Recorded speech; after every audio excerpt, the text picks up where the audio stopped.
할렐루야, 반갑습니다. 이한희 목사입니다. 폭염 가운데 여러분 건강하십니까? 잘 먹고 잘 자고 잘 웃고 잘 배설하고 또 잘 운동하시고, 하나 더 붙였어요. 운동도 하셔야 됩니다. 그래서 건강을 유지하셔서 행복한 삶의 질이 높아지는 그런 하루하루의 삶이 되시길 바랍니다. 출애굽기 20장 16절 말씀입니다. 내 이웃에 대하여 거짓 증거하지 말라. 출애굽기의 9계명에 해당되죠. 9계명, 연상법으로 외운다면 꼭 그런 말은 아니지만 9가 입구라 생각하고 입으로 말하는 거짓말하지 말라, 거짓 증언하지 말라, 이렇게 연상법으로 외우시면 좋겠습니다. 오늘 말씀의 제목을 제가 진실을 말해서 축복하고 또 복을 받으라, 진실을 말해서 축복하고 복을 받으라, 이렇게 주제를 정했습니다. 영국의 정치가였던 벤자민 디즐레일이라고 하는 사람은 거짓말에는 세 가지가 있다, 그렇게 얘기했어요. 첫째는 그냥 거짓말, 둘째는 새빨간 거짓말, 세 번째는 통계라고 그랬어요. 이 통계가 가끔은 아주 이기적으로 사용될 때가 있죠. 정치인들에게는 요즘도 이제 내년 대선을 위해서 여러 가지 대권 주자들 나오는데 국민들의 어떤 그 선호도에 대한 통계가 나오는 걸 보면 들쑥날쑥해요. 다른 또 조사에서는 이렇게 나오다가 또 이런 조사에서는 또 다르게 나오고, 통계가 정확하지 않다는 거죠. 어쨌든 간에 그분이 말씀하시는 것은 통계가 정확하지 않다, 그런데 마치 진실인 것처럼 말하는 것, 그것도 거짓말이다, 이런 얘기를 지금 하고 있는 거죠. 거짓말, 여러분, 정말 다른 계명도 마찬가지지만 거짓말도 자유로울 수 없다고 생각이 되죠. 어떤 학자가 그랬어요. 사람은 하루에 200번 이상 거짓말한다, 그렇게 얘기를 했더라고요. 몇 번이다, 그보다 중요한 것은 우리 자신을 알아요. 늘 진실만을 말하면서 그렇게 사는 것이 쉽지는 않습니다. 또 선의의 거짓말도 있고요. 애들 보면 그냥 그저 버릇없이 착하게, 그저 귀엽게 또 거짓말하고 그렇게 우리도 하얀 거짓말도 하죠. 어쨌든 간에 이 거짓말에 대해서 오늘 말씀을 좀 묵상하려고 그래요. 계명에서는 오늘 말씀해 보니까 내 이웃에 대하여 거짓 증거하지 말라 그랬습니다. 거짓 증거하지 말라, 거짓말하지 말라 이렇게 하지 않고 거짓 증거하지 말라.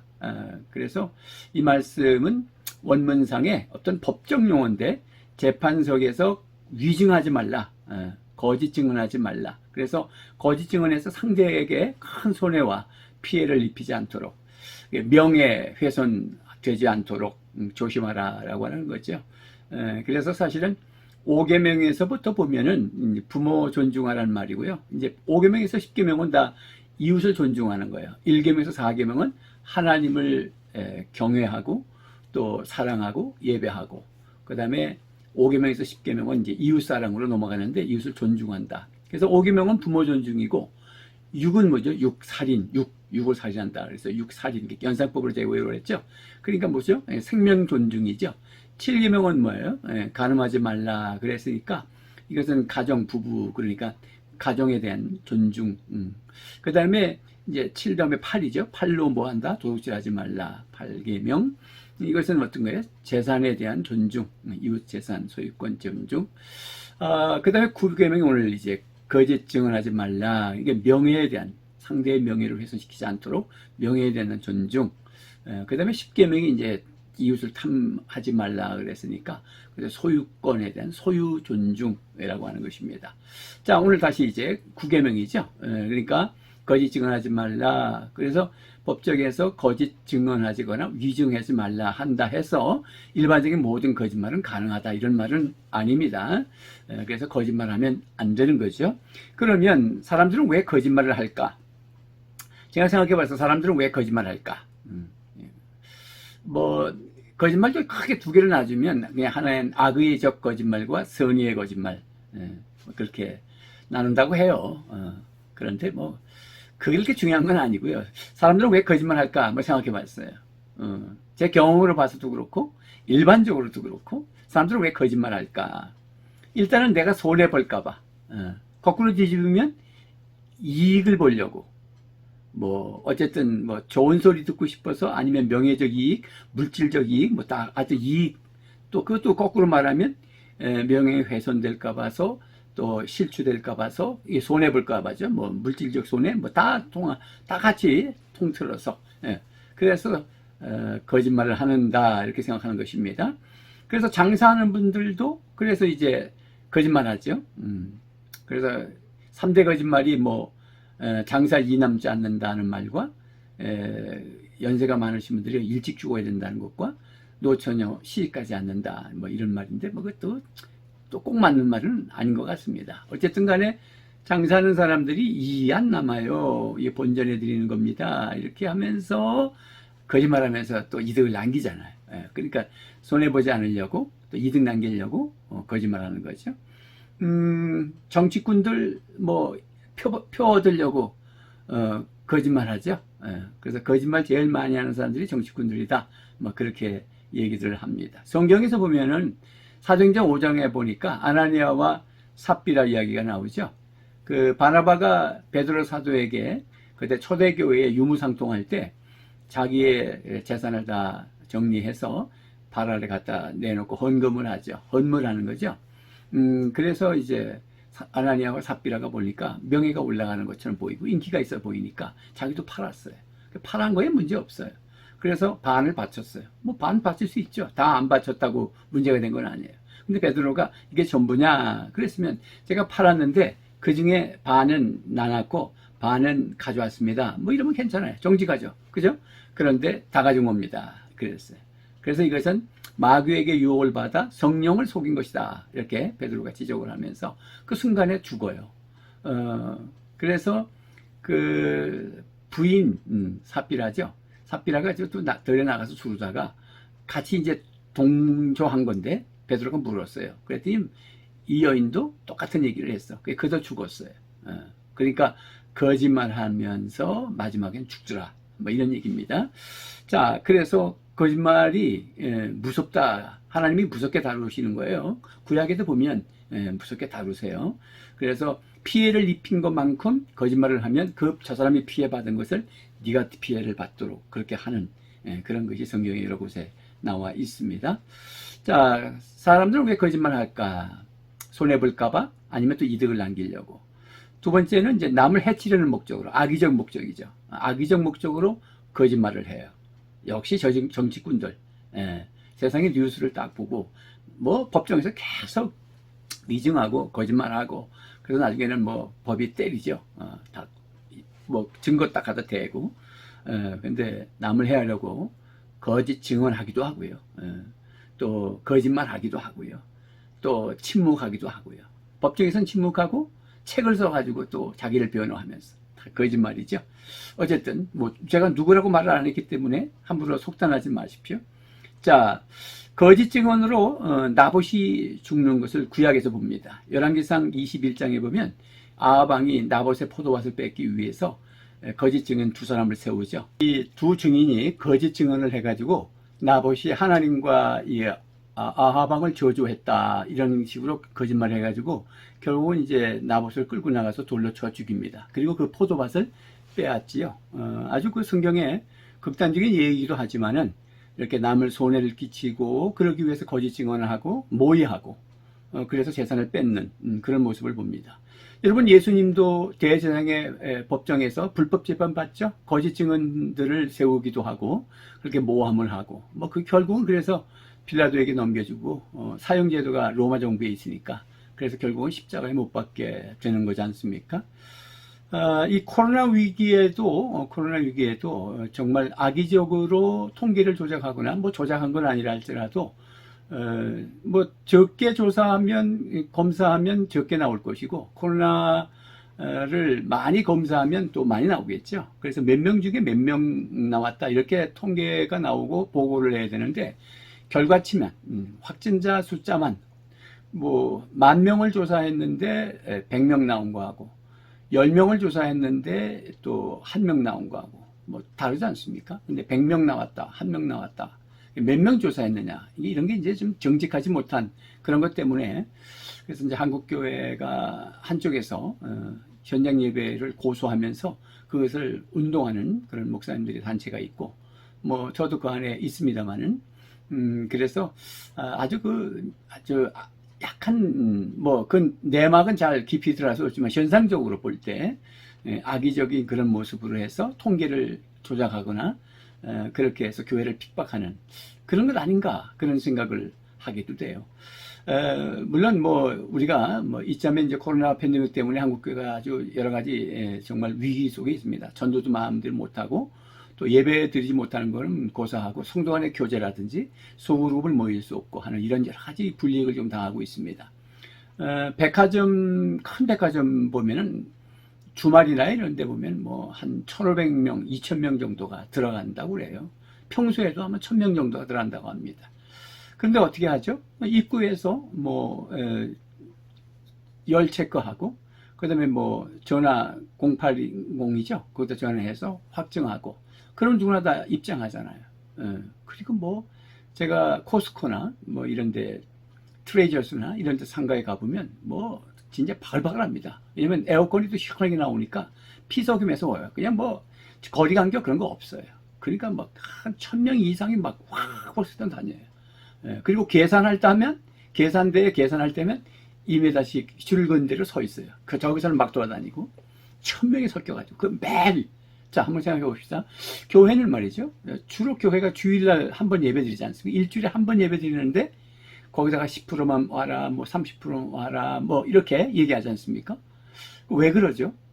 일단 생각은 경제 수익을 남기고 이제 이렇게 트레저스라고 하는 큰 쇼핑몰 이런 데는 경제가 돌아가는 곳이잖아요.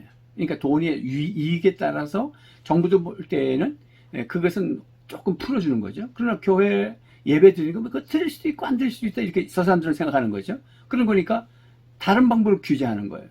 불이익을 당하는 거죠. 공평하지 않아요. 그죠? 그러니까 백화점에 1,500, 2,000명씩 들어가는 거는 전염이 되지 않는가요? 근데 교회가 뭐 개척교회도 있잖아요. 50명, 뭐 100명, 20명. 그런데 거기에 왜 그거 뭐 거기 100% 모여도 상관없잖아요. 그렇잖아요. 1,000명에도 생각해 보면 그것도 일주일에 한 번. 그것도 얼마나 우리 한국 교회가 이제 아주 위생적으로 지킬 거 얼마나 잘 지킵니까? 마스크 쓰고 쓸 수 있고 열 체크하고 거리 간격 탁탁 두고, 뭐 목사님들이 상식이죠. 장로님들 얼마나 훌륭하십니까? 그런데 그렇게 한단 말이죠. 이제 이런 부분에서 공의롭지 공정하지 못하다는 거잖아요. 그러니까 거기에 뭔가 그 거짓이 들어가는 거예요. 거짓이 정의롭지 못한, 공정하지 못해. 공정하지 못하면 불공정이잖아요. 정의롭지 못하면 불의한 거잖아요. 그렇다 보니까 거짓이 들어가는 거죠. 그래서 그래도 거기에 또 크리스찬들이 있단 말이에요. 청와대도 크리스찬이 있고 국회에도 크리스찬이 있는데, 그러니까 우리가 예수 믿는 사람이 뭐 지금 이거 유튜브 듣는 몇백 명만 이거 지키는 거 아니잖아요. 이 성경은 전 세계가 다 받는 거잖아요. 전 세계 크리스찬들이 동일하게 십계명의 위기란 말이에요. 저는 지금 코로나 위기가 아니라 십계명을 지키지 않은 위기다. 언약을 지키지 않은 위기다. 하나님이 살아계셔요. 하나님이 하시는 일이에요. 하나님이 하시는 일이잖아요. 이거 하나님 모르시는 거예요? 하나님과 관계 없는 거예요? 그렇지 않지 않습니까? 우리 양심에 한번 생각해 보십시오. 그렇기 때문에 정말 여러 곳에서 이 말씀을 보면서 제 유튜브 설교를 듣냐 안 듣냐 이런 건 중요하지 않습니다. 그거보다도 이미 성경에 기록되어 있고 이 성경은 온 세계에 이미 전해져 있잖아요. 그러면 거짓말하면 안 되죠. 자, 그 다음에 이제 왜 거짓말하느냐? 이득을 보려고 손해보지 않으려고. 두 번째는 악의적으로. 세 번째는 배려 차원에서 하얀 거짓말을 하기도 해요. 배려 차원에서 남을 격려하고 그 사람의 용기를 부르기 위해서 좋은 거짓말이죠. 선의의 거짓말이죠. 그래서 거짓말도 합니다. 자, 어쨌든 그렇지만 세 번째 제가 보는 것은 왜 거짓말하면 안 되느냐 하는 것입니다. 왜 거짓말? 일단 거짓말하지 말아야 되는 거예요. 그게 원칙이에요. 그래서 우리는 첫째, 진리의 하나님이 자녀들이기 때문에 그래요. 하나님이 진리시잖아요. 예수님께서 내가 곧 진리요 길이요 생명이다. 하나님도 진리시고요. 거짓말하지 않는 분이시, 뭐 당연하죠. 그러니까 레위기서 11장 45절 말씀에 나는 너희의 하나님이 되려고 너희를 애굽 땅에서 인도하여 낸 여호와라. 내가 거룩하니 너희도 거룩할지어다. 출애굽한 백성들. 지금 이제 출애굽기 20장이죠. 보고도 깔고 내려가서 건져내고 인도하여 데려가려 하노라. 근데 인도하는데 홍해, 광야, 시내산. 시내산 출애굽기 20장이에요. 출애굽기 12장에서 건져냈단 말이죠. 구원받았어요. 그래서 인도해냈는데 시내산까지 왔어요. 훈련, 말씀 훈련을 통해서 데려가는데 성막으로 예배 집중하고 하나님 만나서 하나님의 대행자로 이집트에서 출애굽시킨 거잖아요. 이스라엘 백성들을 그렇게 쓰시겠다는 거잖아요. 그러니까 하나님의 경영 원칙이란 말이에요. 경영 원칙 중에 10가지를 딱 줬는데 그 10가지가 확장된 게 율법의 전체고 성경이 전체예요, 사실은. 예. 성경 어디 본문을 봐도 딱 그 말씀대로 잘 살도록 구체적으로 예언가 된 거잖아요. 예. 자, 그러니까 일단은 하나님께서 진리의 하나님이시고 우리는 구원받은 출애굽한 백성들이니 또 앞으로 하나님의 나라를 이 땅에 세워야 할 하나님의 자녀들인데 하나님의 대행자여 장자들인데 거짓말하면 안 되죠. 거짓말은 이거는 지옥 마귀적인 거잖아요. 뒤에 또 살펴보겠습니다만은 이 거짓말은 마귀로부터 온 거잖아요. 그런 거니까 진실 진리는 말씀은 천국의 언어지만 거짓말은 지옥의 언어거든요. 그러니까 이거는 거짓말하면 안 되는 거예요.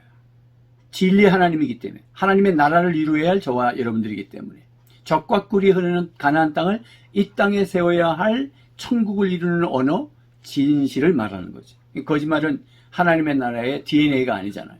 예. 그래서 이어서 이제 이것은 거짓말은 마귀가 기뻐하는 것이다. 요한복음 8장 44절에 너희는 너의 아버지 마귀에서 났으니 너희 아버지의 욕심대로 너희도 행하고자 하느니라. 그는 처음부터 살해한 자요 진리가 그 속에 없으므로 진리에 서지 못하고 거짓을 말할 때마다 제 것으로 말하나니 이는 그가 거짓말쟁이요 거짓의 아비가 되었습니다.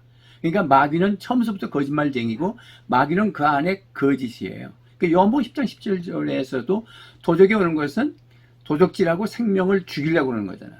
그죠? 그런 그것은 우리 예수님께서 오신 것, 인자가 오는 것은 생명을 주고 더 풍성하게 이게 천국이죠. 도적은 마귀를 상징하는 거죠. 마귀는 죽이고 멸망시키려는 것뿐이요.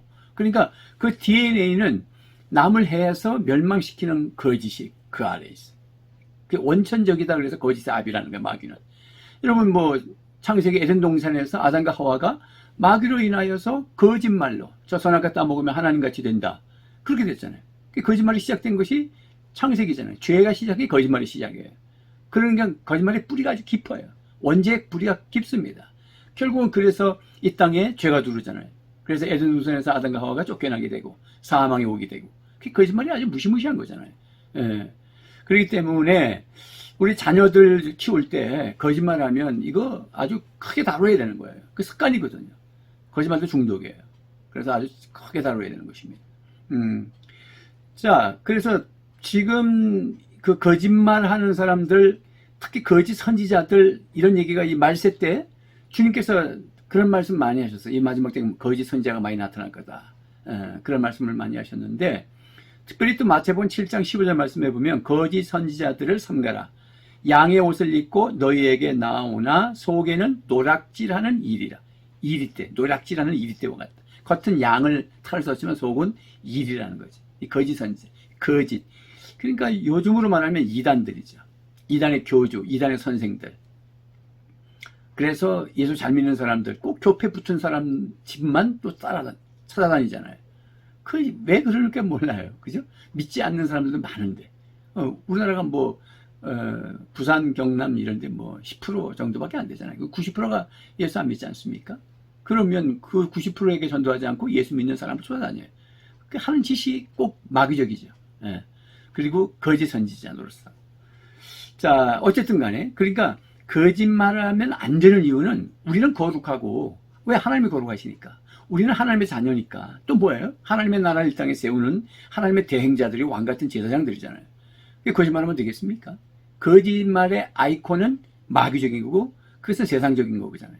그러나 진실을 말하는 것은 그건 천국적이고 성령의 뜻이잖아요. 하나님의 뜻이고 그래 하나님의 나라가 성립하잖아요.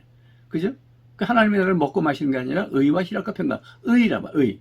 여기 칭의를 얘기하는 게 아니에요. 의로운 하나님의 뜻 앞에 의로운 행동을 말하는 거잖아요. 예. 그러니까 그게 하나님의 나라죠. 하나님의 나라의 DNA거든요. 자, 그러면 뭐 중요한 것은 또 거짓말을 하지 않으려면 이런 거 중요하잖아요. 제가 지금 요 십계명을 좀 다루면서 그러면 그렇게 하지 않으려면 그래서 일부러 좀 넣어봅니다. 그게 더 중요하잖아요. 우리가 거짓말인지 아닌지 몰라서 못하는 게 아니잖아요. 안 하려면 이런 게 좀 중요한 것 같아요. 거짓말하지 않으려면 첫째는 제가 자주 이런 걸 넣습니다만은 거짓말하면 망한다. 간음하면 음란하면 망한다. 살인하면 망한다. 이런 말을 지금 제가 자주 하고 있습니다. 왜냐하면 성경에 누누이 말하고 있거든요. 그게 거짓말하는 것도 내가 거짓말하지 말아 않는 방법은 그래서 제가 뭐라 그랬어요? 하나님을 두려워하고 무서워하는 것도 그것도 복이다. 왜냐면 세상에 무서워하지 않으니까. 하나님을 두려워서 죄 안 짓고. 좀 소극적이고 부정적이긴 해요. 그렇지만 이제 적극적으로 나갈 거예요. 점진적으로. 하지 않는 방법에 대해서. 예, 그럼 나갈 것이나 첫 마음에 어쨌든 이러면 내가 망하지. 이렇게 생각하는 것도 좋은 마음이에요. 예. 거짓말 해가지고 손해를 입히거나 이러면 내가 망한단 말이에요. 저 사람 망하는 게 아니고. 저 사람 망하는 것처럼 보여도 결국은 성경에 하나님 살아계시니까. 이게 마귀적인 거니까 마귀가 우리를 잘 되도록 하는 건 아니죠. 마귀는 우리를 죽이고 멸망시키려는 것 뿐이에요. DNA가 그렇게 흘러가요. 그런 거니까 거짓말하면 망한다. 거짓말하면 마귀가 좋아하는 것이다. 그렇죠? 잠언서 19장 9절에 거짓 증언은 벌을 면하지 못할 것이요 거짓말을 뱉는 자는 망할 것이니라. 이렇게 되어 있거든요. 성경에.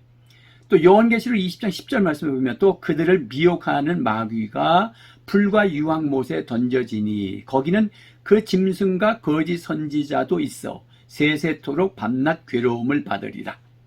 그러니까 마지막 심판 때에 지옥불에 들어가는데 마귀도 들어가지만 마귀의 하수 노릇을 했었던 거짓 선지자도 같이 들어가잖아요. 그런 거 보면은 거짓말하면 결국 심판받는 거잖아요. 물론 우리가 출애굽한 백성이 거짓말하면 지옥 간다 이런 뜻은 아니에요. 그러나 엄히 다스린다는 것은 우리가 알고 이 땅에서 하나님 나라를 이루어야 할 개국 공신으로 쓰임받아야 되는데 쓰임받지 못하고 징계받을 수 있다는 것은 알아야 되는데 천국은 가지만 이렇게 머리를 떠올려야 되는 거예요. 이거는 뭐 9계명뿐만 아니라 앞에 계명 도둑질하지 말라, 뭐 간음하지 말라, 앞으로 가면 살인하지 말라 똑같은 동일한 말. 뭐 부모 효도 5계명 동일한 얘기를 했어요. 부모 섬기지 못하고 부모에게 잘못하면 벌받지 이렇게 생각하는 것도 우리가 하지 않아야 할 첫 번째 덕목으로 우리가 품격을 가져야 되는 거예요. 아주 소극적이긴 하지만 조금 더 전진적으로 나가는 거예요. 두 번째는 이득 따라 말을 바꾸지 말고 항상 진실을 말하는 습관을 길러라. 이득 따라서 말을 순간적으로 자기도 모르게 손해볼까봐 살짝 거짓말하는 거예요. 이득 따라서. 이 크리스찬들이 그러면 안 돼. 이게 뭐 불신자가 이거 듣겠어요? 우리 크리스찬들이 듣는 거잖아요. 크리스찬들이 이득을 따라서 말을 바꾸지 마세요. 이 말하고 저 말하고 자기 이득을 챙기려고 아부하거나 말이죠. 그거 다 나쁜 거예요. 그죠? 아첨하는 거. 내가 좋아하는 사람이 좀 잘못 나쁜 것 같은데 저 사람으로부터 내가 얻어먹은 게 있고 또 앞으로 얻어먹어야 되기 때문에 그냥 저 사람 편을 들면서 그건 아니야 이러면서 크리스찬들 조심하세요. 우리 하나님 앞에 서요. 얼마 안 있으면. 그러니까 항상 진실을 말하는 습관을 가져야 되는 거예요. 아부, 아첨 이런 거 조심해야 됩니다. 내가 진실을 말해서 상대를 살리는 것이라고 하면 법정에서 내가 손해를 봐도 그렇잖아요. 그래도 바르게 진실을 말해서 저 사람을 살려줘야죠. 변호해줘야죠. 그런 것도 중요한 거예요. 그래서 내가 진실을 말해서 이웃의 어떤 누명을 벗는 일이라면 진실을 말해야 되죠. 그건 침묵하는 것도 죄예요. 그죠? 진실을 말해줌으로써 저 사람을 살릴 수 있는데 내가 침묵을 한다면 그 말도 결국은 말은 안 했지만 9계명을 어긴 거죠.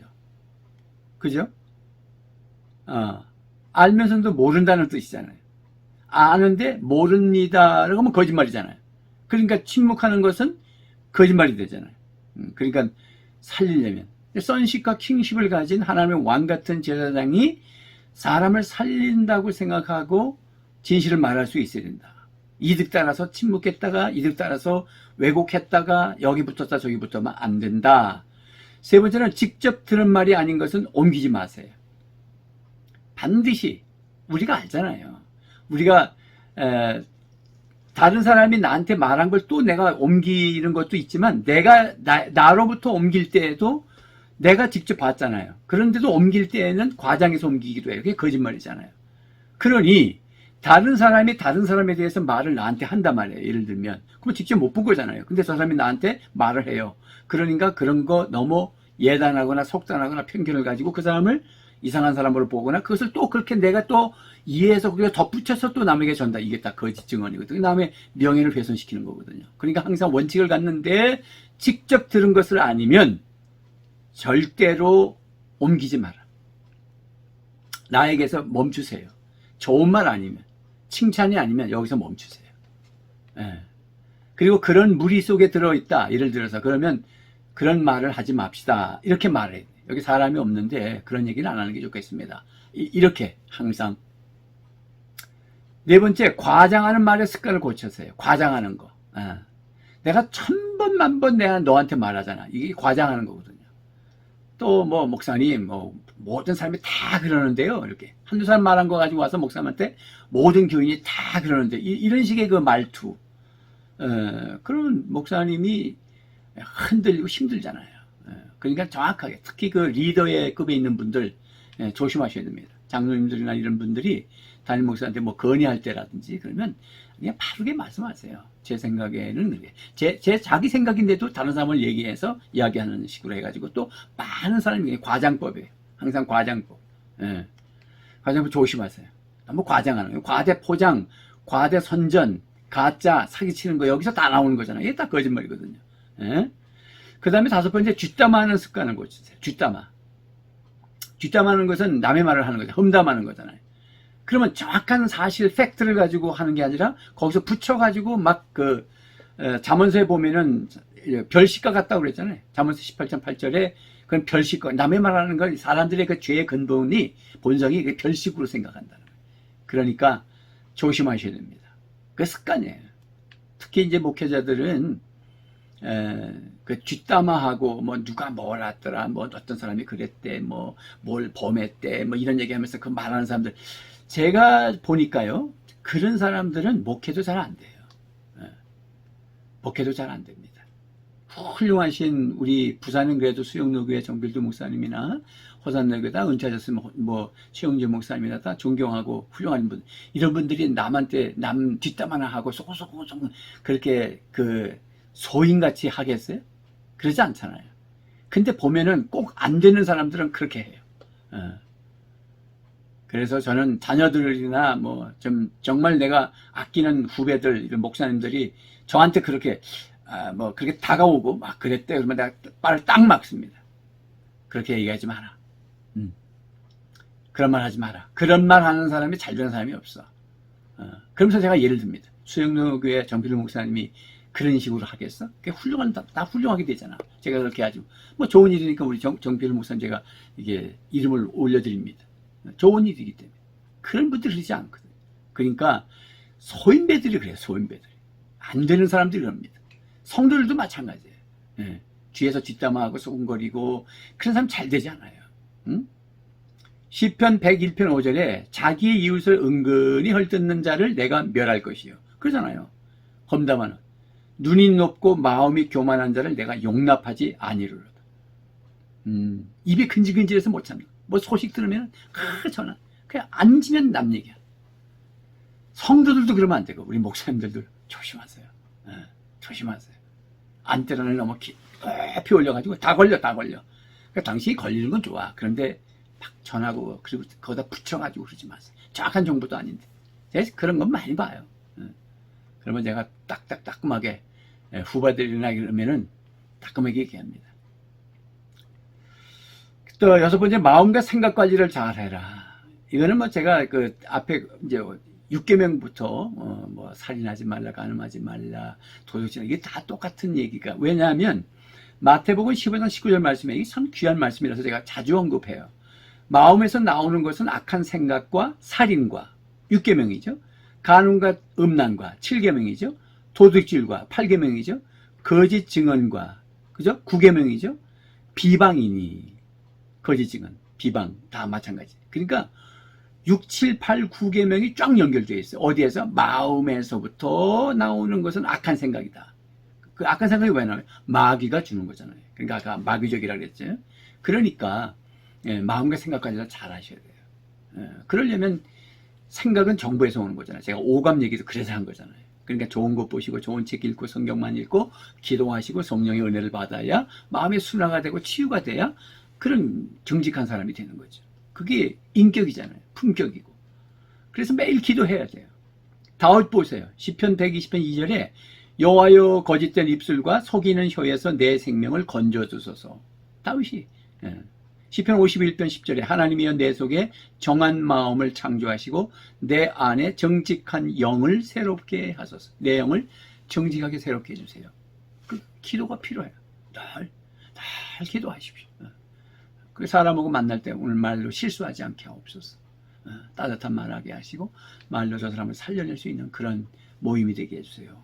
늘 기도하고요. 또 대화하면서도 순간순간. 그러니까 영이 깨어있으면 이 말은 여기서 하면 안 되는 건데 저분이 왜 저런 말을 하지? 그래서 적당히 기다렸다가 그런 말은 하지 맙시다. 이게 될 수 있잖아요. 그런 거 우리에게 중요해요. 그래서 이제 마지막 더 적극적으로 점점 적극적으로 나갑니다. 진실을 말하고 이제 축복해요. 왜냐면 오늘 말씀의 제목이 진실을 말해서 저 사람을 축복해주고 또 살려주고 그래서 나도 복 받고 제가 오늘 제목이잖아요. 그러니까 사람 살리는 말을 해요. 사람 살리는 말. 일부러 거짓말하지 말고. 잠언서 14장 25절에 진실한 증인은 사람의 생명을 구원하여도 그죠? 거짓말을 뱉는 사람은 속히느니라. 진실한 증인 여전히 거짓말하지 않는 진실한 증언을 얘기하는 거죠. 그러면 사람의 생명을 구원하잖아요. 성경이 말하잖아요. 그런 일이면 우리가 그렇게 축복하고. 여러분 여호수아서에 이제 여호수아가 두 정탐꾼을 여리고성으로 보내죠. 그래서 기생나합이 거짓말해서 숨겨주고 결국은 구속사를 이루는 다윗의 증조모가 하면서라 기생나합이 어떻게 되나? 루시 증조모죠. 기생나합에서 그 족보에 들어갑니다. 제가 지금 급하게 말하다 보니까 어쨌든 간에 구속사에 들어간단 말이에요. 예수님의 계보에 들어간다고요. 그건 틀림없어요. 그러니까 그때 거짓말 했어요. 거짓말 했지만 사람을 살리는 거잖아요. 그걸 해서 일컬어 하얀 거짓말이라고 그러죠. 그래서 이제 기생 나합의 거짓말을 가지고 도덕과 윤리 기독교 윤리 시간에 반학기를 배우게 제가 배워 들었어요. 복잡하게 연결하는데 어쨌든 간에 거짓말로 구속사를 이룬다, 사람을 살린다. 그러면 만약에 북한 공산당이 있는 6.25 때 말이죠. 교회를 왔어요. 그래서 목사 어디 있냐 그러는데 목사 숨었거든요. 그러면 저기 숨었어요. 저쪽에 장롱에 숨었어요. 그렇게 말할 수는 없잖아요. 그렇지만은 여기 안 계십니다. 거짓말이지만 사람을 살려낼까. 그런 거 특별한 예가 있다는 거. 그건 다 우리 인정하시죠? 그러니까 원칙적으로 거짓말은 안 되지만 사람을 살려야 되고 구속사를 이루어갈 때는 하얀 거짓말 가능하다. 여러분 저같이 이렇게 기저질환이 확실하게 있는 사람들 있잖아요. 근데 목사님 보니까 얼굴이 많이 좋으시네요. 더 멋져지셨어요. 이런 얘기하면 그 거짓말이잖아요. 자꾸 늙는데 더 멋지겠어요. 그렇지만 나를 살리고 격려하기 위해서 그러는 거잖아요. 그건 가능하죠. 우리가 병원에 신방 갔는데 환자를 안 하고 다 죽게 되겠네요. 어떻게 이렇게 됐냐 그런 것보다도 아니면 침묵하든지 아니면 많이 좋으시네요. 그러면서 밝으시네요. 이렇게 할 수 있잖아요. 살리는 말. 그 다음에 이제 적극적으로 진리만을 전하는 복음을 전하고 그랬으면 좋겠고요. 또 축복하는 말을 하고 일부러 예수님께서 그랬죠. 누가복음 10장 5절 6절에 어느 집에 들어가든지 먼저 말하되 이 집이 평안할지어다 하라. 만일 평안을 받을 사람이 거기 있으면 너의 평안이 그에게 머물 것이요 그렇지 않으면 너에게로 돌아오리라 그랬죠. 어떤 집에 들어갔든지 항상 복을 빌라는 거죠. 그래서 받을 사람이 있으면 그가 복 받을 거고 또 못 받으면 그 복이 내한테 돌아올 거고. 자, 베드로전서 3장 9절에 악을 악으로 욕을 욕으로 갚지 말고 도리어 복을 빌라. 이를 위하여 너희가 부르심을 받았으니 이는 복을 이어받게 하려 하심이라. 복을 이어받는다는 것은 복이 계속 상속되는 것이다. 자녀들이 부모에게 복을 받고 또 남을 축복하는 걸 지들이 보면 지들도 축복하잖아요. 그러니까 복을 이어 상속하게 되겠죠. 그래서 천대까지 흘러갔으면 좋겠어요. 이제 네 번째는 내가 음해를 당할 때 잘 참아야 돼. 거꾸로 이제 내가 누가 거짓말을 해서 내가 음해를 당하잖아요. 그래서 뭐 그 사실을 또 해명하기도 하고 뭐 여러 가지 과정도 있겠지만 어떤 거는 일일이 다 해명하지 않고 또 침묵하고 견뎌야 되거든요. 특히 목회자들 그렇잖아요. 일일이 찾아다니면서 두 사람 세워가지고 따지고 목회 안에서 너무 그렇게 하면 사랑이 없는 목사로 생기고 오히려 또 문제가 복잡해지니까 그냥 내가 십자가 지고 죽을 때도 있어야 되거든요. 그런 것도 필요한 거란 말이죠. 뭐 크리스찬도 마찬가지고 우리 장로님도 마찬가지시고.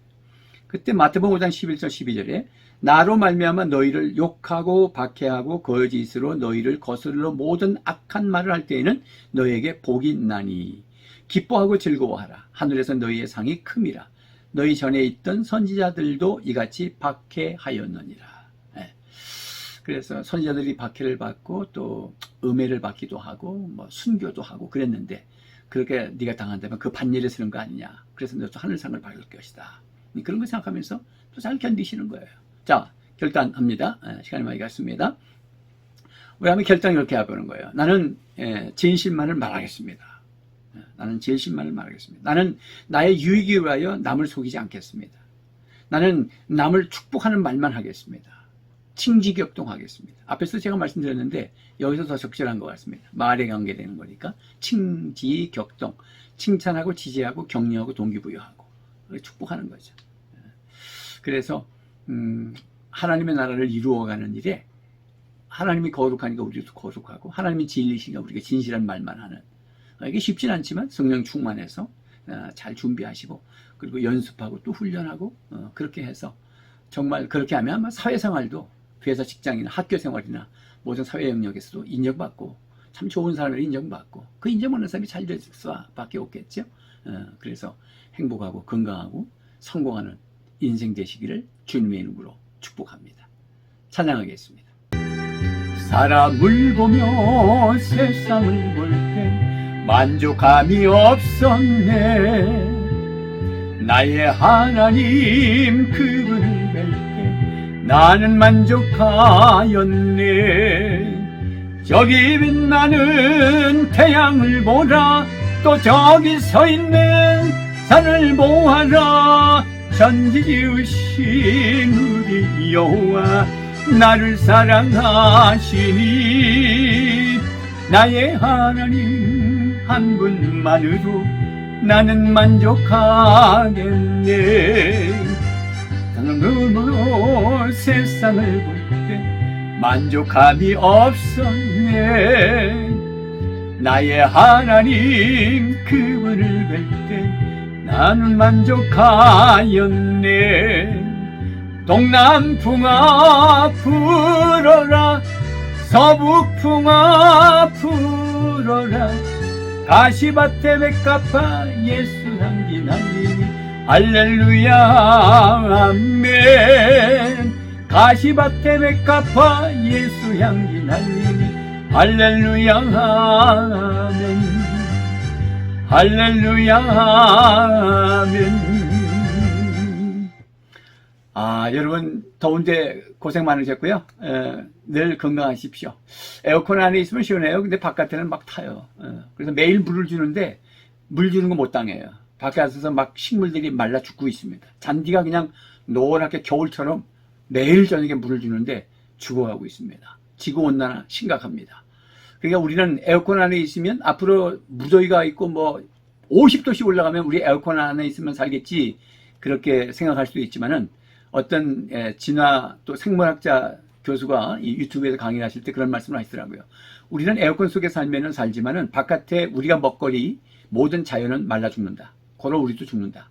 그 이유가 뭐냐? 우리가 지구 온난화의 주범이기 때문에 그렇습니다. 그래서 우리가 자연 보호도 하시면서 건강하고 행복하게 사셨으면 좋겠습니다. 감사합니다.